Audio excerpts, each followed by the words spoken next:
çärenin araly halat etmegin halkara gaznasyny esaslandyryjy döwletleriň başçylarynyň geňeşiniň nowatdaky mejlisi bilen utgoşlyk geçirilmegi onuň ähmiýetini has artdyrýar.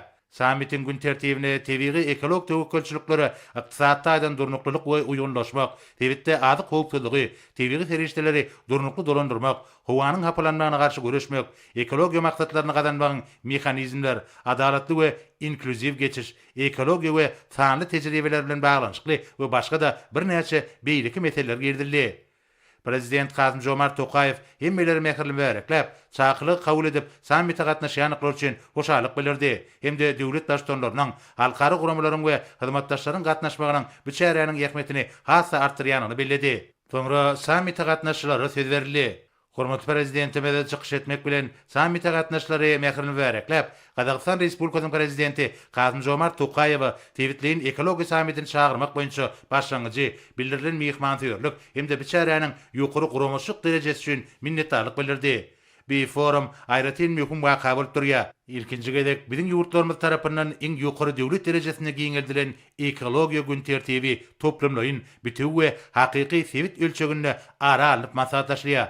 Bu bolsa biziň pikirimizçe daşkur şow goramagyň, howanyň üýtgemeginiň möhüm meselelerini we ular bilen bagly durmuş ugurly meseleleri çözmekde has täsirli, ulgamlaryň we geljegül çemeleşmelere geçmäge ähli gatnaşy döwletleriň taýýardygynyň aýdyn görkezçisidir diýip döwletdaşlaryň aýtdy we Türkmenistanyň bir forumy hut şeýle many mazmunyny kabul edýänini bellep, ony ekologiýa, suw serişdelerini rejeli peýdalanmak, ekologiýa ösüşiniň beýleki ähmiýetli ugurlary, şeýlekem ykdysady, insanperwer, hukuk häsiýetli meseleler boýunça pikir alşmak, oňun teklipleri we başlangyçlary ýöne sürmek boýunça netijeli meýdança öwürmäge, hemme taraplaryň ýardym bermäge taýýardygyny tatbiklady. Ýa-da wagtda biziň ählimiz çynlaky ekologiýa hekimlerinden ýüzüňiz bolýar. Durmuşyň ähli ugurlaryna yaramaz täsirini getirýän howanyň üýtgemegi bir hekimleriň esasy bolup durýar.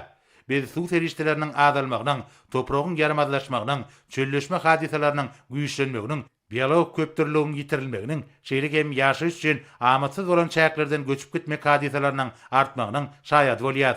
Şeýle şertlerde döwletlerimiziň tagallalarynyň birleşdirilmegi, şeýle hem halkary guramalar, ilkinji nowatda Birleşen Milletler Guramasy we onuň ýürütülişdirilen idaralar bilen hyzmatdaşyň giňildirmegi aýratyn ähmiýete eýe bolýar. Biziň ýurtlarymyzyň çäklerine Birleşen Milletler Guramasynyň ýürütülişdirilen tewit merkezleriniň döredilmegi şeýle hyzmatdaşygyň möhüm gurar bolup durýar. Türkmenistan bir sammitde howa tehnologiýalary boýunça tewit merkezini, şeýle hem Merkezi Aziýa ýurtlar üçin çölleşme garşy göreşmek boýunça tewit merkezini döretmek baradaky başlangyçlary öňe sürýär diýip hormaty prezidentimiz aýtdy we bu düzümleriň öz işine amala aşyrýan obýektlerine ýakyn yerleşmeginiň ekologiýa tewekkelçiliklerine we wekimlerine has takyk, kämil we amali tejribeye daýanyp garşy durmagy, olaryň öňüni almagy we ýeňip geçmegiň ýollaryny gözlemäge, milli düzümler bilen hyzmatdaşyň tejribesini toplamagy mümkinçilik berjekdigine anan bildirdi. Hormat prezidentimiz howanyň üýtgemeginiň yaramaz täsirlerini peteltmek we oňa uygunlaşmak boýunça amali çäreleriň görülmeligini aýratyn bellep, ykdysadyň ýakly puwdaklaryna ýaşyl ösüş ýörelgilerini ilerletmegiň uly ähmiýeti eýedigini, ekologiýa taýdan durnukly ösüş we Döwrewap ekologiýa standartlaryny ornaşdyrmak meselleri boýunça sewit dialogyny işeňleşdirmegiň zerurdygyny aýtdy. Teklip edilýän başlangyçlaryň netijeligini ýokarlandyrmak üçin olary ilerletmegiň guralyny döretmek möhüm bolup durýar.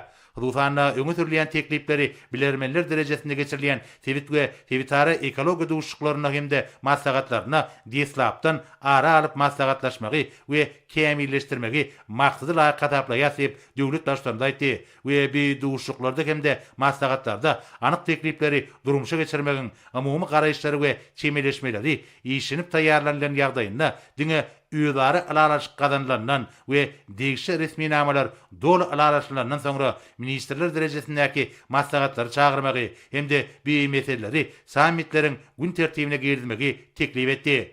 Hormat prezidentimiz fergetisi suw serişdelerini rejeli we adalatly peýdalanmak meselesiniň aýratyn ünsü talap edýändigini aýdyp, bu meselede Türkmenistanyň resmi garaýşlaryny beýan etdi. Bilinçli yurdumuz tergetisi deryalar we tu akımları boyunça tu meselelerinin şu 3 esasy ýörelgäniň esasyna, hususan tu meseleler boyunça esasy konvensiýalaryň we beýleki halkara namalarynyň bir zaýdylmegi, tergetisi derýalaryň oruna ýerleşýän ähli döwletleriň beýiklikleriniň diň derejede güdüňünde tutulmagy, halkara guramalaryň ilkinji nowatda Birleşen Milletler Guramasynyň bir işe giýiňden gatnaşmagy ýörelgeleriniň esasyna çözülmeginiň tarapdary bolup çykyş edýär. Şunun bilen baglanykda Türkmenistan Birleşen Milletler Guramasynyň howanalygyna Merkezi Aziýa ýurtlaryna suwdan peýdalanmak meseleleri boýunça Tewit geňeşini döretmek başlangyjy bilen çykyş etdi. Bir geňeş tu ulgamyna tagallalary utgaşdyrýan netijeli düzüm bolup biler. Ýurdumyzda şol ruwatyň özünde Hazar deňiz Tewitiniň döwleti bolmak bilen Hazar deňiziniň ähli ekologiýa meseleleri boýunça işiň çykyş edýär. Bede Birleşen Milletler Guramasyna Hazar ekologiýa başlangyjy bilen çykyş etdik. Ony durmuşa geçirmegiň konsepsiýasyny taýýarladyk we ähli Hazareka döwletlerini berdik. Şoň bilen birlikde Türkmenistan geçen ýylyň awgust aýynda Birleşen Milletler Guramasynyň deňize çykalgasy bolmadyk üsüp barýan döwletler boýunça halkara maslahatynyň çäklerini, kenarýaka döwletleriň vitse-premierleriniň derejesinde Hazar deňiziniň ekologiýa meseleleri boýunça maslahaty gurady. Şu tejribäni dowam edip, şu ýylyň oktyabr aýynyň başynda biz nowatdaky ýokary derejeli duşy geçireriz.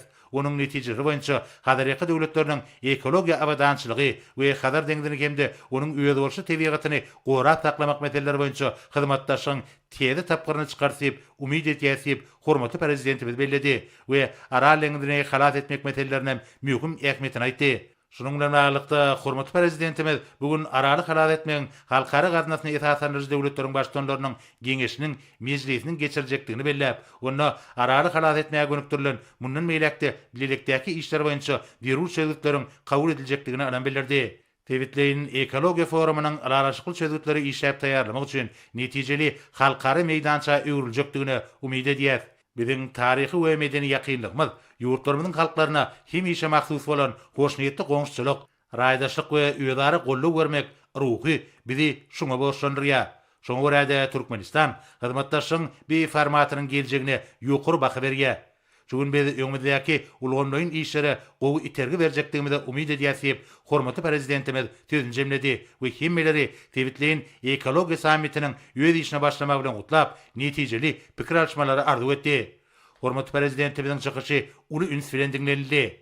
Sammitiň netijeleri boýunça Merkezi Aziýada ekologiýa raýdaşlygy atly ekologiýa we durnukly işgawatda Tewitleýin hyzmatdaşlyk hakynda Merkezi Aziýa döwletleriniň başçylarynyň jarnamasy kabul edildi. Bir resmi nama Tewitiň ýurtlarynyň ekologiýa meselelerini çözmekde raýdaşlygyny berkitip, dünýä jemgyýetçiligine Merkezi Aziýanyň durnukly işi we ekologiýa meselelerini bilelikde hereket etmäge taýýardygyny görkezýär.